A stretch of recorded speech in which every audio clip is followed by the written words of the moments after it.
Hello guys, welcome to know about Georgia. ఈరోజు మీకు study visa గురించి చెప్తాను. నార్మల్గా చాలా parents students during the time of admission అడుగుతారు ఎన్నిసార్లు వీసా అప్లై చేసుకోవాలి.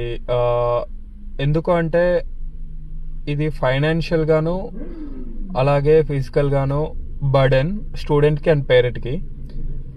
మోస్ట్ ఆఫ్ ద కంట్రీస్లో ఎవ్రీ ఇయర్ స్టడీ వీసాని రెన్యూ చేసుకోవాలి. బట్ జార్జియాలో ఎలా ఉంటుంది అంటే, మనం ఫస్ట్ టైం బార్డర్ క్రాస్ చేసేటప్పుడు D3 వీసా, ఇమిగ్రేషన్ వీసాతో క్రాస్ చేస్తాము. అది 90 days ఉంటుంది వ్యాలిడిటీ. సో ఈ 90 days వీసా అయిపోయేలోపు మనం మళ్ళీ 1 year వీసా అప్లై చేసుకుంటాము. 1 year మనకి టెంపరీ రెసిడెన్స్ కార్డ్ అని ఒక కార్డు వస్తుంది. మళ్ళీ 1 year వీసా అయిపోయేలోపు 5 yearsకి అప్లై చేసుకుంటాము.